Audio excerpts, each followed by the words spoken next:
This week's episode of Still Untitled is made possible by Netgear. When's the last time you upgraded your home's Wi-Fi? Turn your Wi-Fi up a notch with Netgear's new line of Nighthawk Wi-Fi 6 routers. Whether you're gaming online or watching Netflix in 4K, it's like giving your streaming the VIP treatment.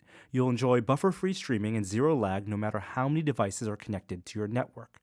Upgrade your router at netgear.com/Wi-Fi 6. Again, netgear.com/Wi-Fi 6. Make your Wi-Fi feel young again. Now on with the show. Welcome to Still Untitled, the Adam Savage Project. I'm Norm. I'm Adam. I'm Kevin. Kevin Kelly. Hey! Welcome. I'm here. Welcome back to the podcast. Well, it's a really delight to be here. Everyone's talking so slow. Oh, that's because I listened to you guys at 2X. Oh, is that what you do? Yes. Someone paid me the high compliment right after my audiobook came out of saying, I'm enjoying this so much, I've slowed you down to 1. Wow. What a compliment. I know. That's a great Audible review. Yes. Right? Yeah. This is so good, it's worth listening to at 1X. Exactly. It's like college lecture did not suck today. I will listen to it at real time. And I know that you're not, I don't read my own comments. I really don't. And yet I did go to Amazon to see if there were reviews of my book, Every Tool's a Hammer, and my favorite review is this. Great book. I'm not a fan of books, but like this one. 5 stars. 5 stars. And my wife pointed out, do you think that he was actually trying to get you to notice this? Because this would be precisely what I would take pleasure in. That's a very meta Amazon review, because I know authors probably read reviews all the time, or publicists. Well, I bet you come across this, Kevin, that I have in my dealings online, in many cases, become my own signal-to-noise ratio. When I explore a project like the ZF-1 from The Fifth Element, for instance, and then I write about it. I wrote about it in Wired. I talked about it in a talk. And then and then we did a tested video on it. Then I start to do research on it a year later, and I find, that's mine. Yeah. Wait, that's mine. Exactly. I had that same experience. I was looking up the word superorganism for a talk, and I went to Wikipedia, and the definition was quoting me. And it was like, wait a minute, this is not very reliable if you're quoting me. Well, so along those lines, I was giving a corporate talk. I was writing a corporate talk that I was giving the next day. And I wanted to talk about Richard Feynman. And I wanted to tell the story about Richard Feynman famously was having dinner with a friend, and they were having spaghetti. And as the friend was breaking the spaghetti, he said, Dick, I noticed that the spaghetti doesn't break cleanly. This extra piece chips off in the middle. And that's interesting from a material science standpoint. And Feynman was so fascinated by this that they never got to dinner. They broke every piece of pasta in the house. And that's a classic Feynman story. Like, you can be a Nobel laureate and still within spaghetti lies something that, by the way, didn't get figured out from a physics standpoint until quite recently. Right, exactly. Very complicated. But as I was writing this story in, I thought, you know what? I should know who he was having dinner with. Oh, okay. So let me look at Wikipedia. Oh, he was having dinner with Danny Hillis. Meanwhile, Danny's son was working for me in the shop that day. I was like, Asa, I didn't realize let's get your dad on the phone. I want to ask him about this. Small world. I think that's a problem that Google and search in general doesn't do well, because your results are so much, just feedback based on the clicks, that you lose the sense of the chronology of information, of what has happened since, and the call and response, and what happens when people engage with information. Well, I think that each of us has also, I've definitely developed interesting techniques for filtering the information that I look at. For instance, if I want to understand, if there's a new object in the world and I'm thinking about obtaining it, I'll often go to eBay and search from the highest price, because that will help me understand the scope of the landscape of this object that I'm dealing with, what people consider its worth, what are the various versions of it that exist. I have found sometimes by using Google with in incognito mode, unfettered by previous past search, by my data. Oh, yeah. Wow. There's going to be within this information economy that we're continuing to exist in. I think there'll be lots of different ways in which we do that. Right. I mean, the incognito mode is a premium. We do not experience the world that way. It's rarer and rarer. Everything we experience in the world is influenced by our interactions with it. Yeah. And it's If it's so valuable, I could imagine someday maybe people charge for that's that. exactly Right. right. Yeah, right. Do you want the pure unfiltered? What is the unbiased version of information? And if Or there's privacy is as much as you can afford, basically. right, and on the flip side, frankly, I wish YouTube was a little more assiduous in giving me on the right side videos that I've already been watching. I'll find I watched 4 or 5 machining videos in a row. And someone was saying to me, this is probably because a lot of the amateur building videos aren't tagged as deeply as many professional videos. But I will look to the right, and it'll still be the same murderer's row of videos I've been watching. Right. So you want something new. I would like you to be taken to new places Right. when Got it. I'm starting to go down a rabbit hole. I'm surprised that they don't track that and they don't surface. There's some reason that they're not prioritizing it because those algorithms exist to give a quite, I think, deep amount of granularity of what I should be interested in watching. Well, yeah, I would like to have a little bit more choice in choosing the algorithms. Yes. In other words, like, okay, I'm today, let me give you some more options where today I want a little bit more randomness, or I want to be incognito, or I want to pretend I'm someone else today. Right. I want to be Right. Adam Oh, Savage. God. Yeah. Oh, show ooh, that's me the Adam future economy, algorithm. right? Like, Right, exactly. I will sell my my search algorithm. What does your Amazon Right, and exactly. here is history the- look like? Right. So I think they could be a lot more creative in that way. But one of the things that I've been harping on recently is I think this role of YouTube tutorials is far underappreciated Totally agree. for the accelerant that it's doing to culture and learning.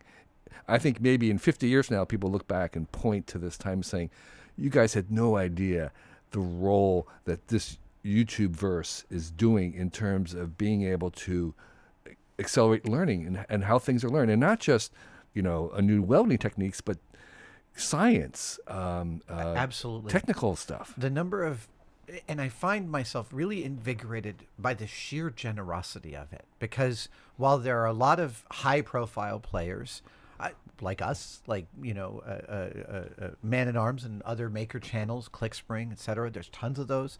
There are also, for every one of those, there's like 1,000 of some guy in his shop in the winter in Connecticut who's like, I just learned this new thing with a hammer. Let me show this to you, and walks you through it.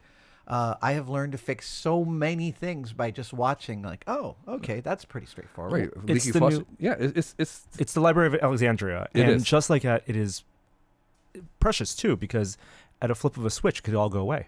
right.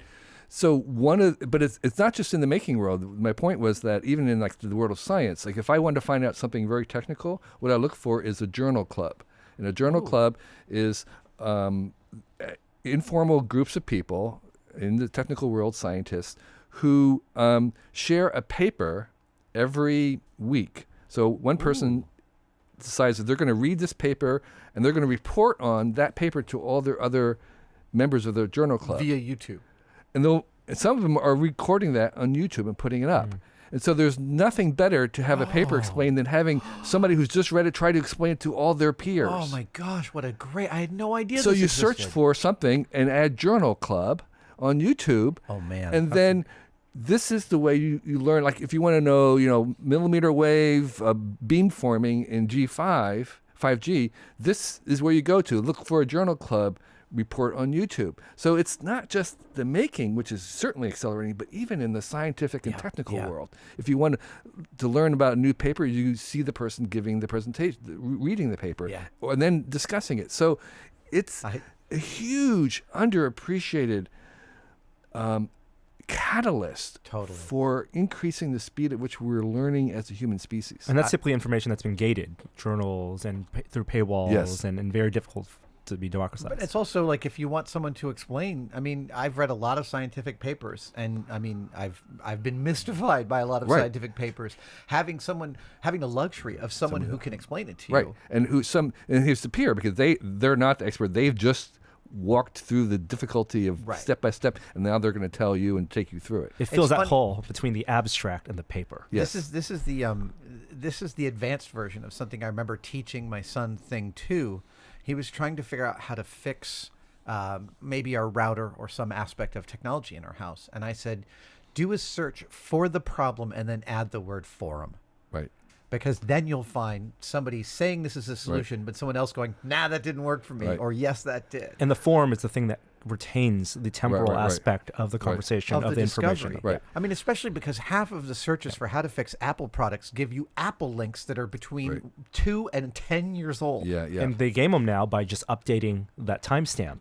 Oh, do they? So do they? sites Oh, just, it looks like it was written this that's- past year, but it was probably written 5 years That's ago. underhanded. Yeah, I know. Yeah, but if you do a search term, do add solution. Yeah. If you're looking for something. That's also very helpful. Oh, rather than- nice. Yes. Solved. So Thread closed. I will tell you that there is one thing I have not yet been able to solve via YouTube, which is the house we bought here in the Mission District had been renovated by a wonderful designer, and he had used these super advanced Grohe faucets in the showers. And these are single hands and they temperature controls, and they're beautiful, but they're ludicrously complex. And at some point, about probably 5-6 years ago, we had some issue with our water heater, and a plumber came by and said, I could do a power flush of this water heater and then you won't have to replace it. And he did this sort of, I don't know what he did, but some sort of concussive water hammer thing to it. And what it ended up doing was sending rust particles out to the screen traps of every goddamn faucet in my house. And it didn't affect most of the faucets, but it absolutely slayed the two Grohe faucets. And so now he tried to fix it. He made it so much worse because this is a crazy complex system where you literally should be using a temperature probe and adjusting a screw in order to get the differential. And so then I went onto YouTube and I looked at here's a professional taking apart a Grohe, putting it back together, and it still didn't work. And I am still in the throes. I eventually had to set the hottest heat of my water heater to just what I can stand in a bath. Right. Because anything else was not safe. Right. And so I may Somebody take out another- there. Okay, somebody out there. This is a solicitation. Somebody out there, make the tutorial Yes. for repairing. Help me, Obi-Wan Kenobi. You're my only hope. I for need warm water. baths. Yeah. Yeah, Adam, you started talking about your book and reading reviews, and you just came back from some travel. How was these stops in the book tour? Wonderful. I opened the book tour in Boston, and then into New York, where I read at Union Square. Then to Toledo, Cleveland, and Pittsburgh. At every reading, the hunger for people to talk about the stuff that the book is about creative process, about contributing to your culture, about the difficulties we encounter on the bench and how those are analogous to our lives. The questions are at a depth that I have not encountered before in public speaking, and I'm really enjoying sort of laying myself bare too. I'm being much more personal about the way in which I'm talking about this material. In the same way that I have, on tested videos frequently expressed, wow, this build is kicking my ass and I feel really dark right now and I don't want to keep working. Just that expression of being honest about the difficulties is something that I prize, and I think it's one of my responsibilities as a citizen. So it's delightful to talk to crowds, and then especially the questions from young kids are pretty spectacular. I always find, even in YouTube videos, back to there, watching things that don't work, the dead ends, the stuff that failed, to be far more instructive and even in some ways more entertaining Yes. than not. And I'm always perplexed why people don't include more of that. And maybe it's a time issue, maybe it's embarrassment, but in fact, you are conveying more information You really are. about how you Parameters, recover yeah. from it. You're teaching more because you're letting people know something doesn't work. So the problem with science is they often don't report negative results. And We need to be able to. Not Exactly. publishing null result scientific Right. papers is so much damage to our. and I would say the same thing about video Yeah, and YouTube. Yeah. Report the failures. I like to say that what we make on Tested aren't how-to videos. We do make some how-to videos, but many of our videos are what happened videos. Yes. How did it go Right. videos. It's the journey Yeah. we go through Yeah. in problem Right. solving. I mean, I think that you can watch a lot of videos of people doing how-tos, and you feel like you're watching them succeed constantly at Right. something you don't know, Right. which makes us feel when we hit failures like, well, I'm just not as smart as that guy. Right. But, like even watching the making of, I like to see all the designs that were disapproved, right? All the alternative versions Yes, of things yes. that they said, well, this doesn't work. Like that would tell you something very, very important. That's something I love about over the past couple of dozen years, there's been almost every big aesthetic film, usually like Star Wars or special effects or Guillermo del Toro films, comes out with a commensurate book, The Art of. And that will often show you the iterative journey of how many hundreds of drawings Mike Mignola and all the art department made for Hellboy villains. Right. And the incredible path that they went down to come to the ones that they did. I love watching that. Yeah, it's much more instructive talking about the things that don't work. Oh, and I could go for more, because you get those double-page spreads with like, here are 8 versions of the character design. I want a full essay about each one and why they didn't go for that one. Well, so speaking of that, I watched. I said to Kevin earlier that I watched Aliens the other night. I was so wired from my talk in Cleveland. I went back to my hotel room and I didn't sleep for another 4 hours. So I was like, I better watch Aliens, and I loved it. And then I was like, I want to watch a making of Aliens. So I found this video from 2004, the making of Aliens, and it's funny that now you go on you take a video tour of the set of the Marvel Universe, and it's all rosy, and everyone's like, this is great.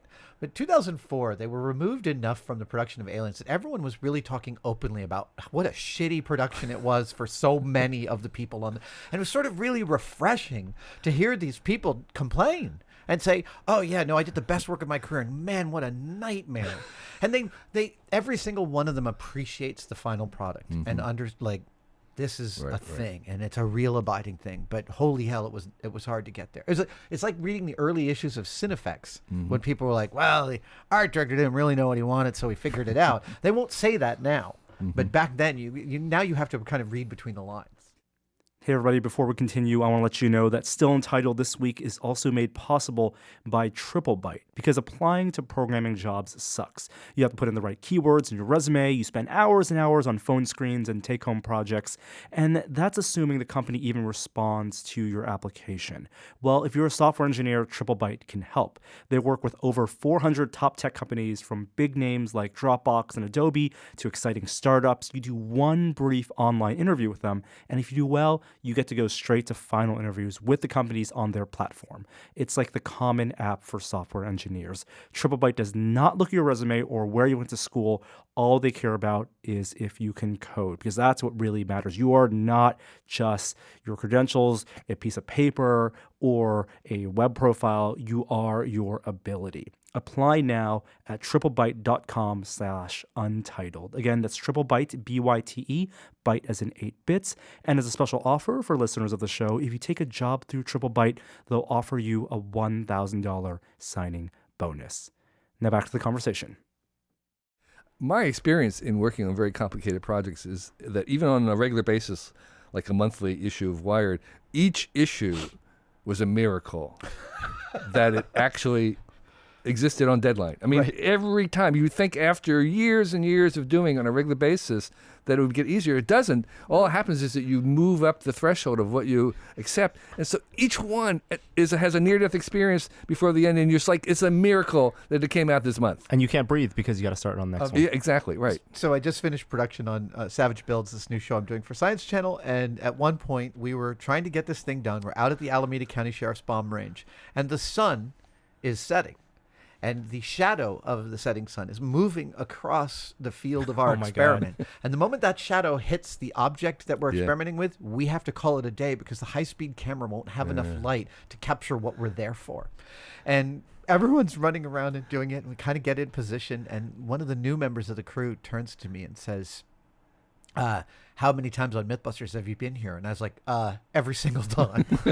Every single episode ended with us racing the sun at the very tail end. Wow, it's like Mummy Returns, Brendan Fraser running in the shadow, following. It's a miracle. It is. Yeah. Kevin, you also publish books. You've written books. You got a new book, Recommendo? Yeah, I have a little book, Recommendo, which is the accumulation of a weekly newsletter that Mark Freundfelder, Boing Boing, and Claudia, my assistant, and I put out. It's the funnest thing we do because it's coming from a newsletter called Recommendo, 1M, which is a free newsletter of our 6 recommendations of cool stuff that week. Could be a tool, could be a destination, museum, could be something we heard, a movie, a tip, anything that week we recommend. And we made a little publish on demand book. So this is exploring the Amazon technology of print on demand. So when you order the book, they print the book for you. Yeah. Right then. Oh, that's great. And so it's a little book that has the best of the 2 years of recommendos that we've, accumulated over time. So there's things like recommendations of an app. We were just talking about Robocall, an app that I recommend for people to take off spam off of your phone. Yeah. And that one you may have to pay, but it does not access your contact lists. It keeps that private. A lot of the other robocall filters will look at your contact list as a template for the whitelist, but they also share it with other people. No good. Yes, exactly right. There's things like compact photo printer for if you're traveling and you want to print out photographs from your phone or something to give to people. Yeah. There's a little compact photo printer, stuff like that. I remember you telling me once that you were making little magazines even as a kid. Yes. Even as a teenager. Right. And I know you worked on the Whole Earth catalog with Stewart and Wired. And I love the fact that these exercises of yours are always, to me, they always sort of give me a wider picture of the world of the possible. Yes. That is actually the subtitle for Cool Tools, which is a catalog of possibilities. And I think part of what you guys are doing here with Tested is opening up the possible, saying, look, you don't know it, but you too, you could make a suit of armor. You can make something, a new variety of materials that doesn't even exist now. You, 12-year-old girl out in the audience, that's something that you're capable of. Yeah. Here are some tools that would allow you to do that. And the thing about tools, since we're talking about tools, is that even if you don't own it, knowing that it exists, Its name, it opens up this door of possibility. It's Rumpelstiltskin. So it is. You break the spell, and right. It adds this whole new, in the same way that a spider's web is potentially an extension of its nervous system. Right. The tools are extensions of our ability to act. Right, and if you know that it exists, that gives you a new power. Well, that whole category. I mean, that's what I love about Cool Tools and Recommendo. It's like, I love, sites like the Wirecutter, and they do exhaustive research, but that's about the best. Right. And if you know that you need something in a category, I'm going to go there and I'm going to find the best. But these open my eyes up to possibilities of things, whole categories I didn't know existed. And it doesn't need to be the best. It's just, this is a good enough, and it's great. Right. It also reminds me of the pleasure of being a kid and flipping through the Sharper Image catalog when it was a real catalog, not just all Sharper Image branded stuff. Right. And then a couple years later when I discovered American Science and Surplus. Yes. And then a couple years after that when I discovered Archie McPhee. Right. And just all of the possibilities. So they'd have, 2-foot Fresnel lens, and you think, what could I do with a 2-foot Fresnel? If only I had $20 and you're a kid, but what could I do with a 2-foot Fresnel lens? And that is the beginning of creativity, of art, of science. Exactly. What else are you doing right now? Anything I fun in spend your a lot travels? of time. I'm headed to China again. I go back to China a lot. One of my constant messages to people in America listening is wake up to China. There's something happening. They have been, as a culture, a copy culture, as America was in relationship to the Europe for a very long time. We were copy. We were pirates. We stole everything, and eventually by becoming a student, we became masters. We generated our own. And China has been the same way. They've been copying, ripping off stuff from America and the West, but they are very rapidly starting to innovate.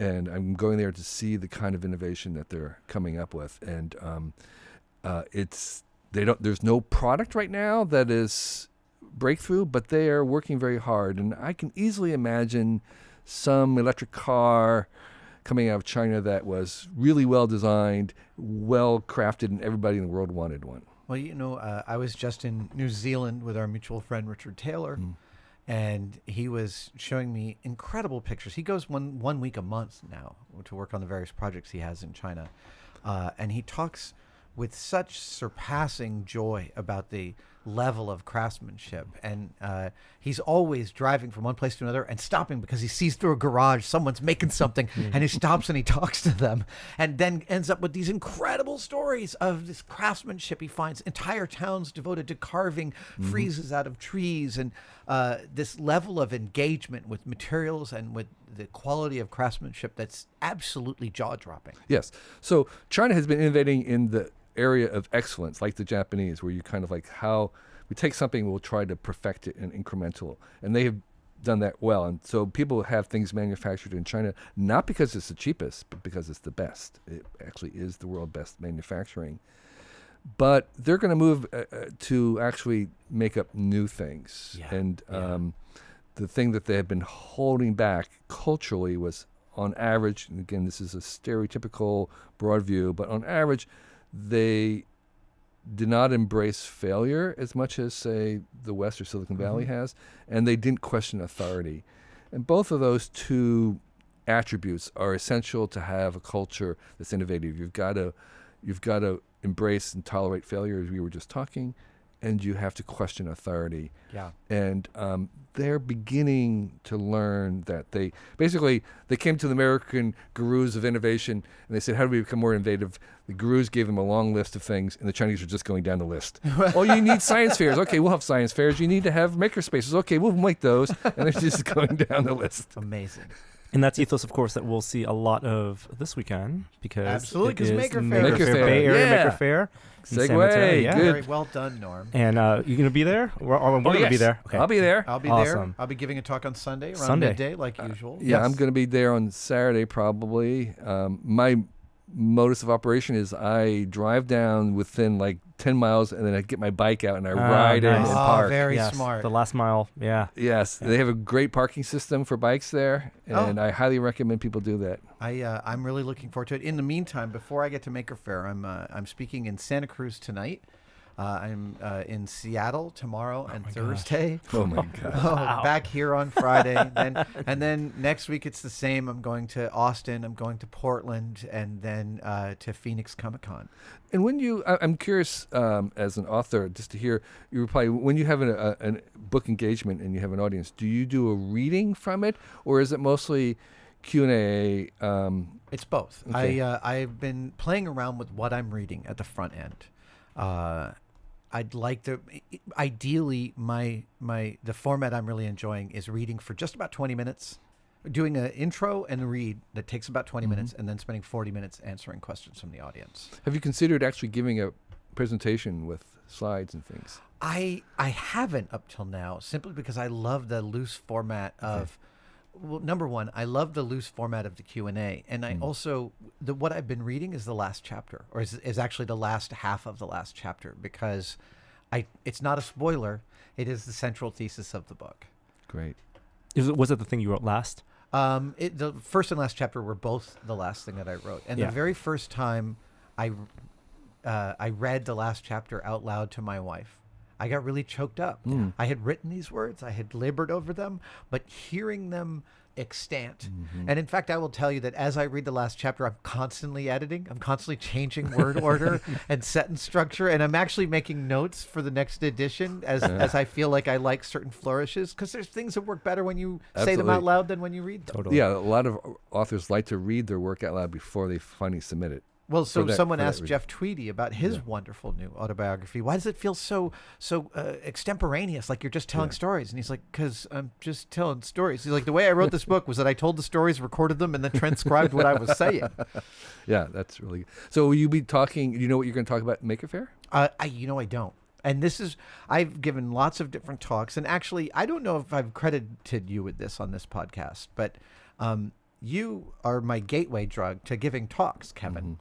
For the workshop. longest time, I would do public speaking. Yeah. I did it for ILM, and then I was doing it for Mythbusters. But it was mostly as a, oh, here we go. This is a gig. I'll do this kind of talk. And then we were at an IDEO Quickie where people give quick 8-minute presentations, and I gave one in the Maltese Falcon. And I came down, and you said, that was great. You should workshop that. Right. There's a fine talk within there somewhere. Yeah. And it became my first TED Talk.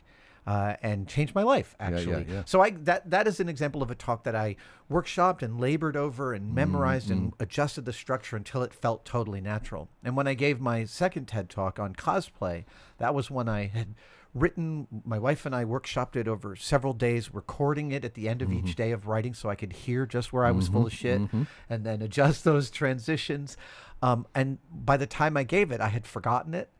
So that it just came out as a natural thing. But at Maker Faire, I seek the opposite. At Maker Faire, I come up with my concept late and I make only the barest notes because I want to show the work. I want to show the unfinished hemline of my talk. I feel that it's incumbent on me there at Maker Faire to be more exposed and raw.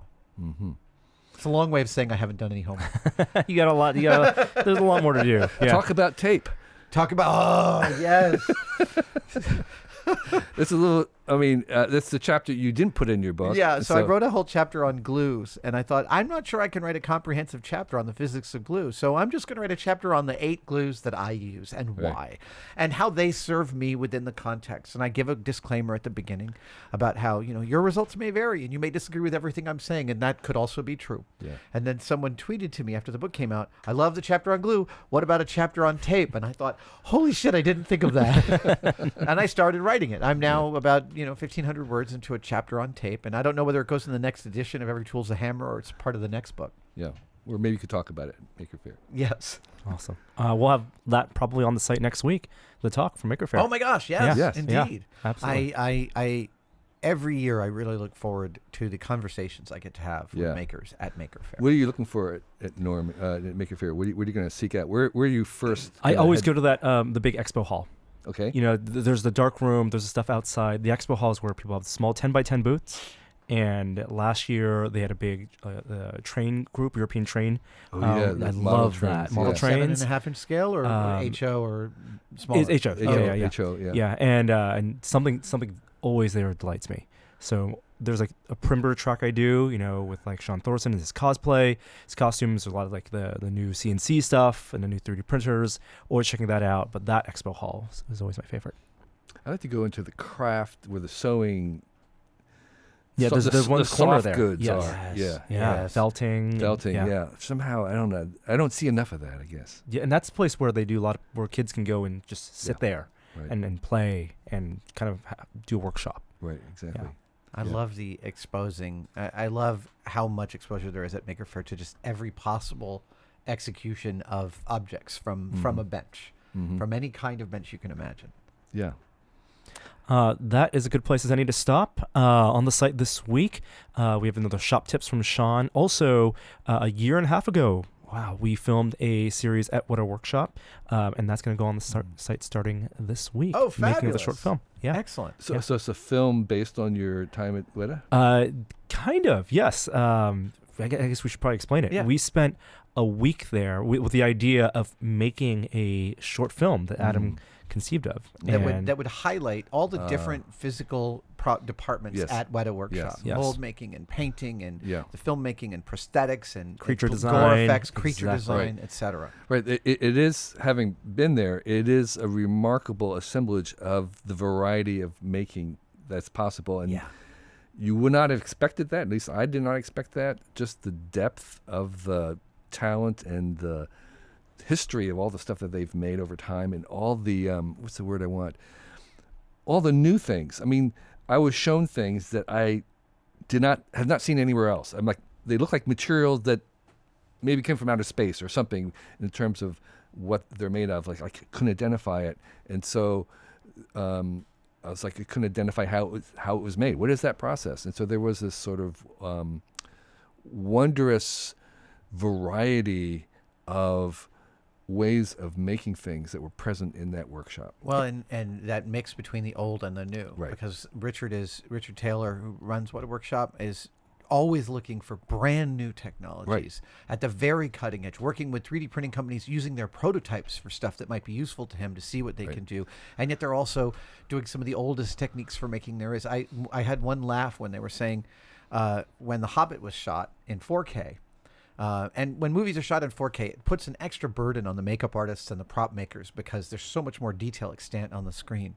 Weta didn't have to make much of a pivot because they were already layering in all of that storytelling into every object they made. That was just built right into the ethos of the place. Well, I look forward to the Yeah, to yeah, the it's next week's. all in service of a finished piece of creative process, a film, a art exhibit. It was really so much fun to work on, even up to and including Richard Taylor operating the blood and gore effects and messing with us on set, actually inhibiting the filmmaking process just to screw around and have fun. Simone's there right now. Actually. I know. Simone's at wow. my workshop. Yeah. She's having her own adventure there. I cannot wait to see the result of that. Thank you so much, Kevin. Thank you. Well, it's been John. a pleasure as usual, and I'm a big fan of the podcast, and so always a delight to be here. Well, it's a mutual admiration society. Great. Thanks for listening this week. And before we head out, I wanted to remind you that Still Untitled is made possible this week with support from TripleByte, because applying to programming jobs sucks. From endless applications to countless hours of technical screens, with TripleByte, there's a better way. You do one online interview, then you get to go straight to final interviews at hundreds of companies, from tech giants like Dropbox to exciting startups. It's like the common app for software engineers. There's no resume needed. Whew. Apply now at triplebyte.com/untitled. And if you take a job through TripleByte, they'll offer you a $1,000 signing bonus. TripleByte, BYTE.com/untitled. We'll see you next week.